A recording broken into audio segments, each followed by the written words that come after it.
الطاہرین المعصومین ثم صلاۃ وسلام علی سیدنا و ساندنا و حبیبنا و شفیع ذنوبنا و طبیب قلوبنا ابی القاسم محمد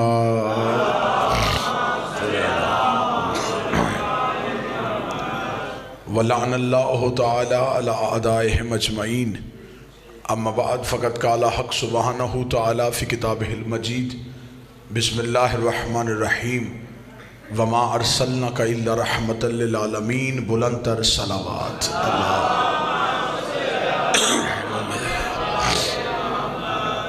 سب سے پہلے ابتدائی گفتگو میں تمام شیعہ اہل سنت اہل اسلام بھائیوں کو آج کے اس روز سعید پہ اور آج کی اس پروقار تقریب میں میلاد سرکار ختمی و مرتبت میں شرکت پہ ہدیہ تشکر اس شہنشاہ کی بارگاہ میں جس مالک کی وجہ سے آج کائنات کے ذرے ذرے میں جان ہے۔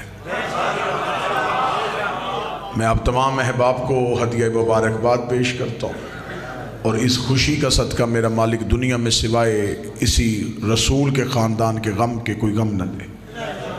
میرا مالک ہمارے واجب الاحترام برادر جناب سید تنویر شاہ صاحب کا رزق عزت صحت اور وقت میں اضافہ فرمائے، انہیں اپنی اولاد کی خوشیاں دیکھنا نصیب فرمائے، بیٹوں کے بیٹیوں کے نصیب بہتر فرمائے۔ جتنے بھی آپ احباب تشریف فرمائے ہیں اس باعزت ذکر سے کوئی بھی خالی ہاتھ واپس نہ جائے، آخری سانس تک عقیدہ حق پہ استقامت نصیب فرمائے، موت کی ہچکی ہو زبان پہ ورد علی ولی اللہ جاری فرمائے، قبر کی پہلی رات ہو زیارت امیر نصیب فرمائے، قیامت کی صبح ہو شفاعت رسول اولاد رسول نصیب فرمائے، دعائیں قبولیت تک پہنچائیں، سہارا درود کا لے بلند آواز سے صلوات پڑھے اللہ صلی اللہ۔ اجازت ہے ذکر شروع کیا جا سکے۔ میلاد ہے اس پاک شہنشاہ اور اس باعزت بادشاہ کا جس کی وجہ سے کائنات میں رونق ہے۔ 12 ربیع الاول میرے اہل سنت بھائیوں کے ہے، 17 ربیع الاول اہل تشیع کے ہاں ہے۔ مجھے اس بحث میں نہیں جانا کہ کون سی تاریخ صحیح ہے کون سی غلط ہے، میں اعلیٰ ظرفی کا مظاہرہ کرتے ہوئے لفظ کہوں گا 12 بھی چاند کی تاریخ ہے، 17 بھی چاند کی تاریخ ہے، چاند نہ تھا اور یہ نبی تھا۔ مالک حسین عزت عطا فرمائے۔ یہ چاند کے بعد نہیں، یہ چاند سے پہلے ہمیں انہیں تاریخوں میں تلاش نہیں کرنا، یہ کس تاریخ میں آئے تھے کس تاریخ کو گئے تھے۔ تاریخ کیلنڈر کی ہوتی ہیں، کیلنڈر چاند کو دیکھتا ہے اور جس کی انگلی کے اشارے سے چاند دو ٹکڑے ہو جائے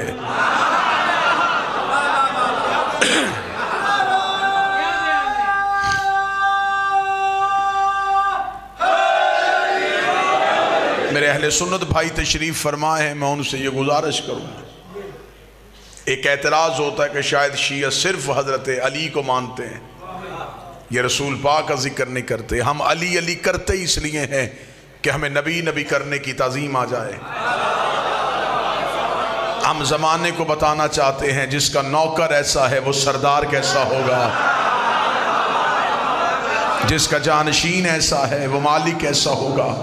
میرے اہل سنت بھائی تشریف فرمائے ہیں، ان کے نزدیک جو معتبر کتابیں ہیں بخاری ہے، مسلم ہے، مشکات ہے یا ترمذی ہے، انہیں وہ سیاہ ستہ بولتے ہیں۔ سیاہ ستہ پہ مجھ جیسا طالب علم 70 جگہ پہ حدیث دکھانے کے لیے تیار ہے۔ نبی نے کہا یا علی لحموں کا لحمی دموں کا دمی جسموں کا جسمی حربوں کا حربی بغضوں کا بغضی عدووں کا عدوی انت منی وانا من کا۔ اے علی تیرا گوشت میرا گوشت ہے، تیرا جسم میرا جسم ہے، تیرا خون میرا خون ہے، تیرے دوست میرے دوست ہے، تیرے دشمن میرے دشمن ہے۔ انت منی وانا من کا، تو مجھ جیسا میں تجھ جیسا، تو مجھ جیسا میں تجھ جیسا، تو مجھ جیسا میں تجھ جیسا۔ میں نے جملہ کہا 70 جگہ پہ سیاہ ستہ پہ میں دکھانے کے لیے تیار ہوں، لیکن کسی ایک کتاب میں مجھے علی کا فرمان نہیں ملا کہ علی نے ساری زندگی کہا ہو کہ میں محمد جیسا، میں مصطفیٰ جیسا، میں پیغمبر جیسا۔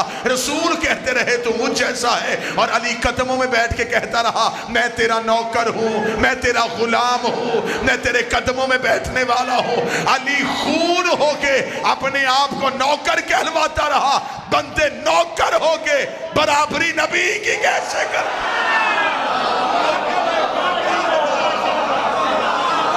بسم اللہ۔ جس کا بنتا تھا اس نے تو کہلوایا نہیں۔ علی کہہ رہے ہیں کہ میں مصطفیٰ کا غلام ہوں، میں مصطفیٰ کا نوکر ہوں۔ اس لیے تو ہم علی علی کرتے ہیں تاکہ دنیا کو بتائیں جس کا غلام ایسا ہے۔ کوفے کے منبر کے آخری زینے پہ بیٹھے تھے میرے بادشاہ علی، ایک یہودی آیا، اس نے کہا اے علی تجھ سے جو بھی سوال کرے فوراً جواب دے دیتا ہے، یہ علم کہاں سے سیکھا ہے؟ اب اگر وہ مسلمان ہوتا، رسول کی رسالت کا قائل ہوتا، پھر علی اسے اپنی امامت بتاتے، پھر علی اسے بتاتے کہ یہ امامت ہے، میری گھٹی میں علم ہے، میری جبلت میں علم ہے۔ لیکن علی کو پتا تھا کہ میں اپنا بعد میں منواؤں گا، ابھی تو اس نے رسول کو نہیں مانا۔ اگر میں نے صرف اپنا منوا لیا یہ مجھے ماننے گا، اسے نہیں مانے گا۔ علی فوراً ممبر سے بولے، فرمایا کیا سوال ہے تیرا؟ اس نے کہا یہ علم کہاں سے سیکھا؟ علی فرمایا ھذا صفۃ العلم، ھذا لعاب رسول اللہ ما زکنی زکن زکا، یہ میرے سینے میں جو علم ہے یہ رسول کے لعاب چوسنے کا اثر ہے۔ یہ جو میں نے نبی کی زبان چوسی تھی، اس زبان کے چوسنے کی وجہ سے علی علم کے دریا بہا دیتا ہے۔ اس یہودی نے قدموں میں بیٹھ کے کہا جس کی زبان چوسنے والا اتنا بڑا عالم ہے، اللہ جانے وہ محمد کتنا بڑا عالم ہوگا۔ یہ کہہ کے اس نے ہاتھ باندھ کے کہا مجھے اس مصطفیٰ کا کلمہ پڑھا۔ رسول کا کلمہ علی نے پڑھا دیا، علی نے کلمہ پڑھانا، یہودی مسجد سے باہر گیا، ایک پیچھے سے منافق اٹھ کے کھڑا ہوا، اس کا اچھا یا علی آج پتا چلا ہے یہ علم تیرا تو نہیں ہے، یہ تو ہمارے نبی کے لعاب کی وجہ سے ہے، کوئی بھی چوس لیتا تو وہ بھی تجھ جیسا عالم ہو جاتا۔ علی کی آواز ہے چپ اور نکل یہاں سے، ابھی لعاب بولا ہے، لہو نہیں بولا۔ میں صرف لعاب پیغمبر کا وارث نہیں، میں لہو پیغمبر کا وارث ہوں۔ اتحاد قائم ہو جائے گا امت میں، امت ایک جگہ پہ اکٹھی ہو سکتی ہے۔ میں رجوع سادات ہے، سادات کے گھر ہمیشہ آباد رہیں، امتی ہمیشہ سادات کی عزت پہ معمور رہیں۔ میں فارمولہ دے کے جا رہا ہوں اتحاد امت کا، 4 چیزیں جس پہ امت کھڑی ہے: اللہ، نبی، اہل بیت، صحابہ۔ ایسا ہی 5ویں چیز ہے ہی کوئی نہیں۔ اللہ، نبی، اہل بیت، صحابہ۔ لے میں اتحاد کا فارمولہ دینے لگا ہوں آج نبی کی اس میلاد کی تقریب میں۔ اللہ خالق، اللہ مالک، اللہ سب کچھ، اللہ پالنہار، اللہ علی کل شیء قدیر، اللہ مختار۔ اللہ کے بعد جو مانو وہ نبی کو مانو، کلمہ نبی کا پڑھو، اطاعت نبی کی کرو، عزت نبی کی کرو، لیکن کبھی بھی نبی کو اتنا نہ مانو کہ نبی اللہ سے بڑھ جائے۔ نبی کی عزت ہے لیکن ایک حد میں، اللہ کی عبادت ہے، مصطفیٰ کی اطاعت ہے۔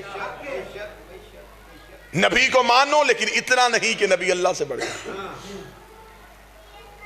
منت اہل بیت سے مانگو، مرادیں اہل بیت سے مانگو، اولاد اہل بیت سے مانگو، مشکل کشائی اہل بیت سے کرواؤ۔ کبھی بھی اہل بیت کو اتنا نہ مانو اہل بیت نبی سے بڑھ جائیں۔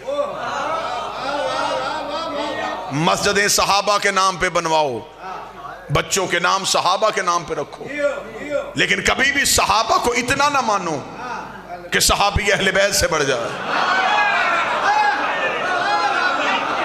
اللہ اللہ رہے، نبی نبی رہے، اہل بیت رہے، صحابہ صحابہ رہے۔ اگر آپ بھی کسی بندے کے چہرے پہ پریشانی ہے تو میں نے جملہ شیعہ مقرر بن کے تو نہیں کہا تھا، میں نے تو اتحاد امت کا فارمولہ دیا تھا۔ اگر کوئی کہتا ہے کہ یہ ساری چیزیں ایک جگہ پہ دکھا تو میں ایک جگہ پہ دکھا دیتا ہوں۔ مسجد اللہ کی تھی، سجدے میں نبی تھا، پشت پہ اہل بیت تھے، پیچھے صحابہ تھے۔ اللہ کی مسجد تھی، سجدے پہ ہمارا نبی تھا، پشت پہ اہل بیت تھے، پیچھے صحابہ تھے۔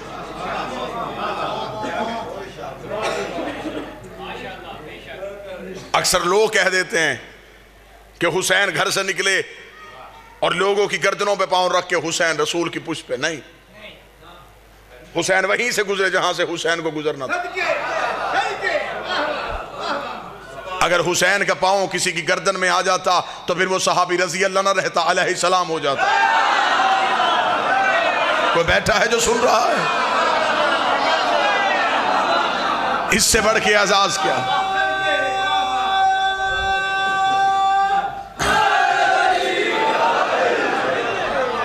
حسین وہیں سے گزرے جہاں سے حسین کو گزرنا تھا، رسول کی پشت پہ آ کے حسین بیٹھے۔ صحابہ سجدے سے سر نہیں اٹھا رہے تھے اس لیے کہ نبی نے سر نہیں اٹھایا تھا۔ صحابہ کو انتظار تھا کہ نبی اٹھے تو ہم اٹھیں، نبی کو انتظار تھا وحی آئے تو میں اٹھوں، وحی کو انتظار تھا جبریل لے کے جائے تو میں جاؤں، جبریل کو انتظار تھا خدا بھیجے تو میں جاؤں، خدا کو انتظار تھا حسین اٹھے تو میں بھیجوں۔ آج 12 ربیع الاول پورے ملک میں میلاد کے جلوس نکلے، اونٹنیاں بھی نکالی گئیں۔ یہ اونٹنیاں کیوں؟ تاکہ ہمارے بچوں کو نبی کی سیرت یاد رہے۔ یہ کیوں نے اونٹنیاں نکالی؟ یہ وہ اونٹنی ہے کیونکہ آج 12 ربیع الاول ہے، جب رسول کو لینے کے لیے حلیمہ آئی تھی تو مسلمان مولویوں نے کہا اس لیے وہ حلیمہ دائی اونٹنی پہ آئی تھی اور ہمارے نبی کو اونٹنی پہ لے کے بیٹھی تھی، اس لیے آج تک اس اونٹنی کی وجہ سے جلوسوں میں اونٹنیاں نکالی جاتی ہیں۔ میری سمجھ میں یہ بات ابھی تک نہیں آئی، جس پہ محمد بیٹھا کرتے تھے وہ مسلمانوں کو یاد ہے، اور جو محمد پہ بیٹھا کرتے تھے، جو پشت مصطفیٰ کے سوار تھے۔ عزت نبی کرنی ہے تو پھر مکمل کیجئے۔ یہ نوجوان تشریف فرمائے، ان کے ایک بیج لگا ہوا ہے رسول کی نالین کی شبیہ، لوگوں نے اپنے امامے کے اوپر بھی لگائی ہوئی۔ ہم شیعہ احترام کرتے، ہم تو اسے بھی چومتے، اسے کہ ہم نے کبھی نہیں کہا کہ شبیہ چومنا حرام ہے، ہم چومتے اس لئے۔ میں نے بابا تنویر شاہ جی ایک اپنے اہل سنت مولانا دوست سے پوچھا تھا، میں نے کہا جی مجھے اس بیج کی سمجھ نہیں آئی، اس نے کہا یہ نالین مبارک رسول کا عکس ہے۔ میں نے کہا اس نالین کو نبی کے پورے تبرکات میں اسے کیوں یاد رکھا؟ اس نے کہا اس لیے کہ ہم نبی کی معراج کے قائل ہیں، ہم نبی کی نالین اپنے سینے پہ لگا کے لوگوں کو بتاتے ہیں یہ ہے وہ جوتا جو عرش پہ گیا تھا۔ میں نے کہا حد ہو گئی، نبی کے ساتھ جانے والا جوتا یاد ہے، پردے سے نکلنے والا ہاتھ یاد ہے۔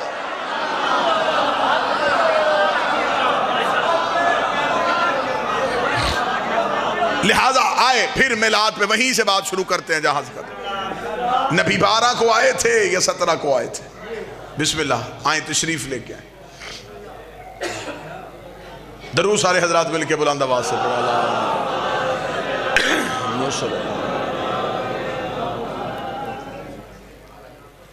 بسم اللہ۔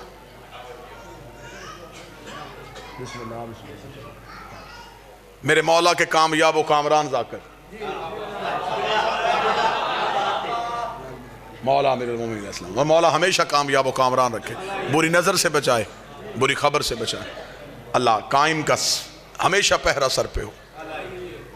بات وہیں پہ دوبارہ لے کے آتے ہیں، تاریخ نبی کی 12 تھی یا 17 تھی؟ 3-4 سال تو ہو گئے مجھے رجوع سادات کے مختلف پروگراموں میں آپ کے سامنے حاضری دیتے ہیں۔ اس کے علاوہ مجھے وہ چہرے بھی نظر آ رہے ہیں جو پورا سال کی مجالس میں مجھے ملتے ہیں۔ اتنے مجمع میں کسی کو یاد نہیں ہے اور کسی کو نہیں پتا کہ میری تاریخ پیدائش کیا ہے۔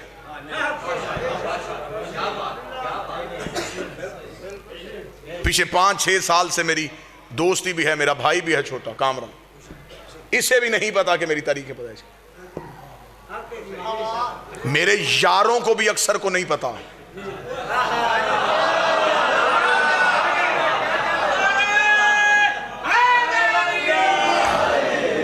میری ایگزیکٹ تاریخ پیدائش میرے گھر والوں کو پتا ہے۔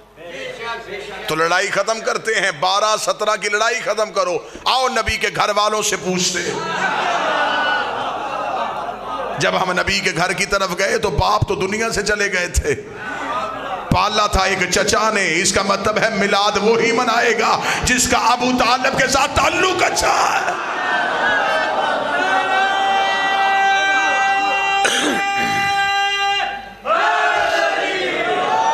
میرے اہل سنت بھائی تشریف فرمائے ہیں، ہم آج کے دن آپ کو اپنا عقیدہ سنائیں۔ ہم شیعہ رسالت کو مانے تو ہم کیسے مانتے ہیں؟ اللہ یا رسول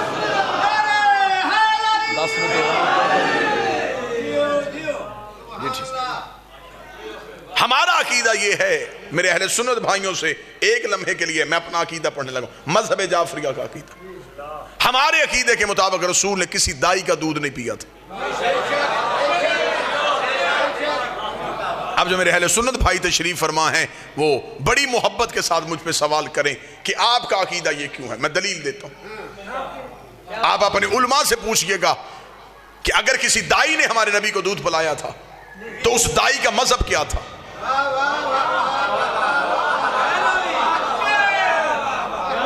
اگر وہ آپ کو کہیں کہ مسلمان تھی تو آپ کہیے گا مولانا آپ نے تو ہمیں بتایا کہ نبی 40 سال تک خود نبی نہیں تھے۔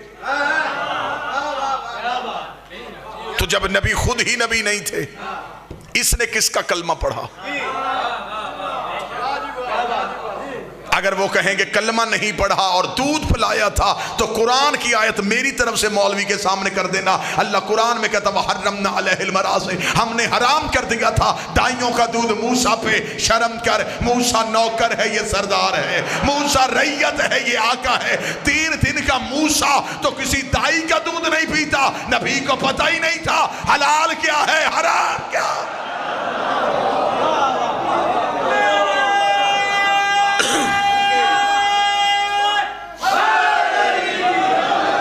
یہ نام اس لیے لکھا گیا کہ یہاں لکھنا پڑتا کس نے پڑھا؟ نعت پڑھی جاتی ہے تیرا کھاواں تے تیرے گیت گاواں یا رسول اللہ، تو جس کا کھائے تو اس کا گائے اور جس کا نبی کھاتا رہا۔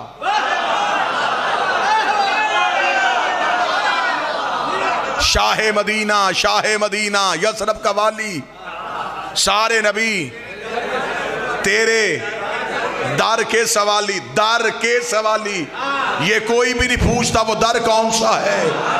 مجلسوں میں ہم وہ در بتائیں، نبی نے فرمایا انا مدینۃ العلم وعلی بابا۔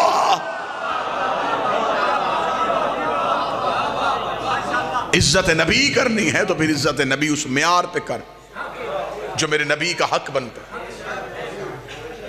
خدا کہتا ہے میں یہ زمین اور آسمان بالکل نہ بناتا اگر میرا نبی نہ ہو۔ حدیث قدسی ہے، یہ زمین، یہ آسمان، یہ دریا میں روانی، یہ سمندر میں طغیانی، یہ سب کچھ ہے تو نبی کی وجہ سے۔ نبی نہ ہوتے تو یہ کچھ بھی نہ ہوتا۔ جو بندے شیعہ سنیوں کو کہتے ہیں کہ یا رسول اللہ نہیں کہنا چاہیے، یا زندہ کے لیے ہوتا ہے، رسول سے مدد نہیں مانگنی چاہیے، سلام نہیں پڑھنا چاہیے، میں ان بھائیوں کو جواب دینے لگا۔ وہ بھی یہ حدیث قدسی مانتے ہیں کہ خدا کہہ رہا ہے زمین و آسمان خلق نہ کرتا اگر میرا نبی نہ ہوتا۔ آج رجوع سادات میں لائٹیں لگی ہیں، کیوں؟ میلاد کی وجہ سے۔ اس بارگاہ میں قلین بچھا ہے، کیوں؟ میلاد کی وجہ سے۔ یہ منبر سجا ہے، یہ مومنین آئے ہیں، یہ رونق ہے۔ کل کوئی یہاں آئے گا نہ لائٹیں ہوں گی، نہ صاحباں ہوگا، نہ قلین ہوں گے، نہ منبر ہوگا، نہ ذاکر ہوں گے، نہ مجمع ہوگا۔ وہ پوچھے گا کل تو بڑی رونق تھی، آج خاموشی کیوں؟ کوئی بتائے گا وہ رونق تھی میلاد کی۔ میلاد ختم، رونق ختم، میلاد ختم، رونق ختم۔ میرے مالک اگر یہ سب کچھ نبی کے لیے بنایا تھا تو نبی دنیا سے چلا گیا ہے۔ زمین کو لپیٹ دے، آسمان کو گرا دے، سورج کو بجھا دے، آواز ایک گستاخ نہ بن۔ میرا نبی تھا نہیں، میرا نبی ہے۔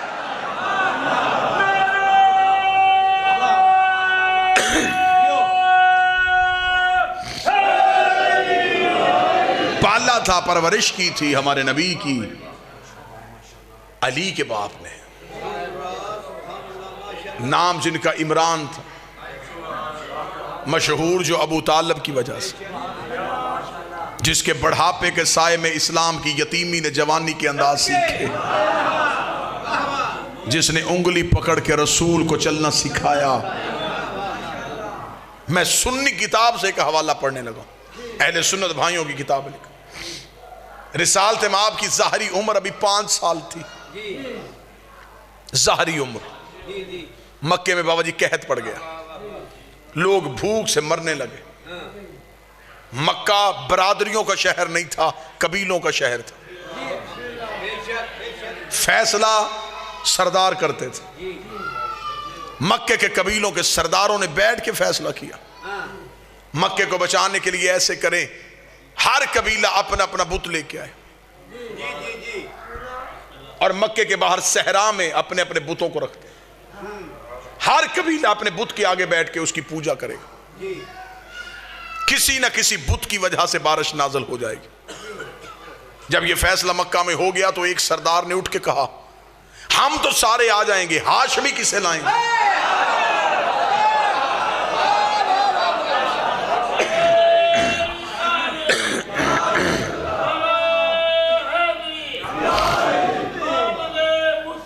مرحبا مرحبا مرحبا مرحبا۔ کیونکہ مکہ کا کوئی اجتماع ہی نہیں ہوتا تھا جس میں ہاشمی نہیں ہوتے تھے، کیونکہ باقی سارے کمی تھے، یہ اکیلے سردار تھے۔ 40 میں سے 3 سردار اٹھے، انہوں نے کہا ہم جاتے ہیں ابو طالب کے گھر۔ انہیں جا کے دروازے پہ دستک دی، اندر سے نبی اور علی کے مشترکہ باپ حضرت ابو طالب باہر آئے۔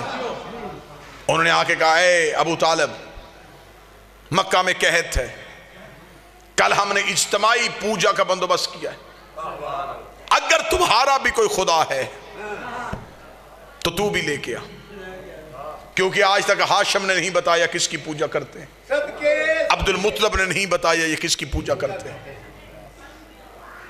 حضرت ابو طالب نے مسکرا کے کہا، کل انتظار کرنا، ہم بھی آئیں گے۔ بابا جی مکے میں یہ بات آگ کی طرح پھیل گئی کہ اب دیکھیں ابو طالب کسے لے کے آئے گا۔ ابو طالب کا تو کوئی خدا نہیں تھا، اس کا بت کون سا ہوگا؟ یہ حضرت ابو طالب کے گھر کی طرف دیکھ رہے تھے، مکہ میں بت گھروں سے باہر آ چکے تھے، ذہن میں نقشہ رکھنا، بت گھروں سے آ گئے، ایک ایک قبیلہ اپنے اپنے خدا کے سامنے بیٹھا ہے، پنجوں کے بل کھڑے ہو کے رسول کے گھر کی طرف دیکھ رہے۔ تھوڑی دیر کے بعد ابو طالب کے گھر کا دروازہ کھلا، کل ایمان کے باپ کا پہلا قدم مکے کے بازار میں آیا،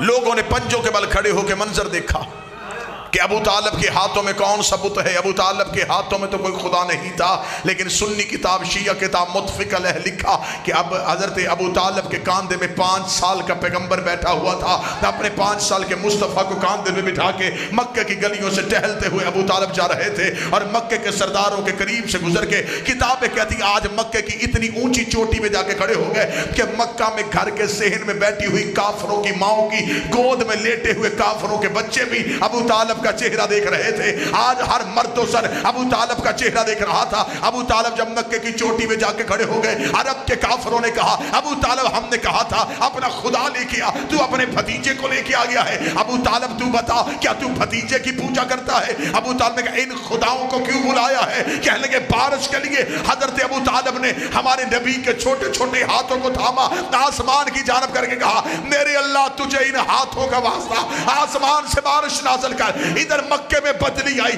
آسمان سے بارش ہونی شروع ہوئی، نبی کے چہرے میں مسکراہٹ آئی، آواز پروردگار ابن محمد یہ قرضہ یاد رکھنا، آج ابو طالب نے اونچائی پہ کھڑے ہو کے تیری نبوت کا اعلان کیا ہے، کل پلانوں کا منبر بنا کے علی کی ولایت کا اعلان۔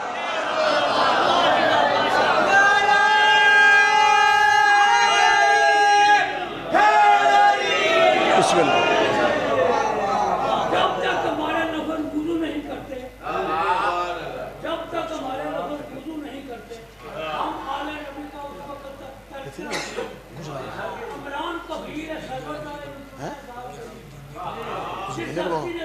پڑھ لو میں چلے گا مٹھائی بھی پڑھ لو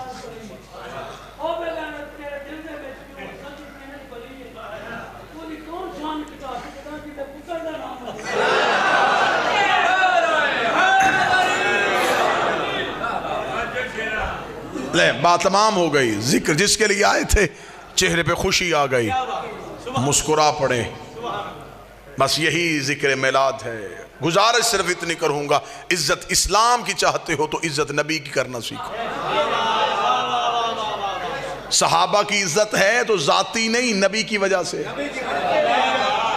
اہل بیت کا احترام ہے تو نبی کی وجہ سے نبی کے صحابی نبی کے اہل بیت مرکز نبی ہے مقصد نبی ہے فرق صرف اتنا ہے جو نبی سے پیار کرے انہیں صحابی کہتے ہیں جن سے نبی پیار کرے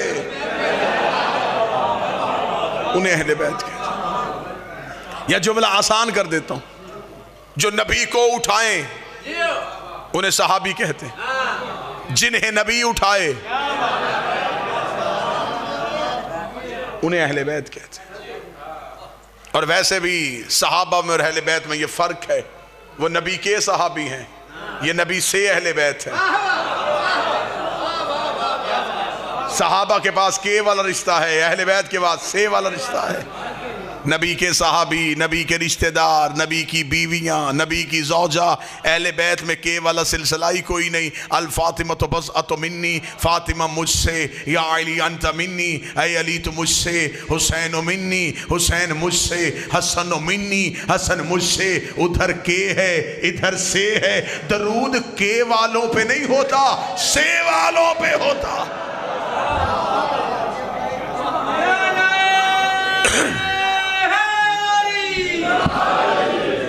آج ربیع الاول کی اس 12 کو یہ عہد یہ تجدید عہد کیا جائے کہ ہم نبی سے محبت کریں ہم نبی سے پیار کریں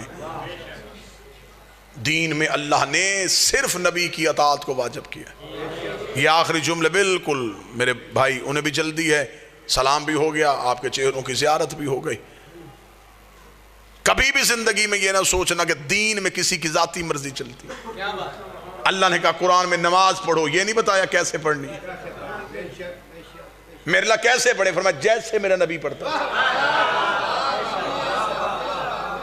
روزے کا حکم ہے کب کھولیں جب نبی کھولتے تھے خدا نے ہمیں پوری ہماری زندگی کو نبی کا محتاج کیا اس لیے کہ دین سے یہ نبی نہ نکال سکے بندوں نے نبی کی زندگی میں ایک کوشش کی تھی راتوں رات مدینے کے باہر ایک مسجد بنائی تھی جس کے بارے میں شاعر نے کہا تھا مسجد تو بنا دی شب بھر میں ایمان کی حرارت والوں نے یہ واحد مسجد تھی جو ایک رات میں بنی تھی اور وہاں لوگوں نے مسجد اس لیے بنائی تھی کہ وہاں نبی کے پیچھے غلاموں کے ساتھ کھڑے ہو کے نماز پڑھنی پڑتی ہے ہم اپنی امیروں کی علیحدہ مسجد بنائیں گے جہاں ہم اللہ کو ڈائریکٹ راضی کریں گے ہمیں نبی کے وسیلے کی ضرورت ہی نہیں پڑے گی یہ نبی کو درمیان سے نکال کے اللہ کو راضی کرنے کے لیے پوری رات اس مسجد میں اللہ اللہ تسبیحاں سجدے ذکر قعود قنوت سب کچھ بجا لاتے رہے صبح کو جبریل نے آ کے اپنے پر نبی کے قدموں سے مس کر کے کہا اللہ بعد درود و سلام کہتا ہے اپنے صحابہ کو ساتھ لے اس مسجد کو گرا بھی جلا بھی گرا بھی جلا بھی گرا بھی جلا بھی گرا بھی جلا بھی نبی نے کہا جبریل اللہ سے کہے مجھے نہیں مانتے تجھے تو مانتے ہیں جبریل نے کہا خدا کہتا ہے میں لعنت کرتا ہوں اس عبادت پہ جس میں ہوں اور تو نہ ہو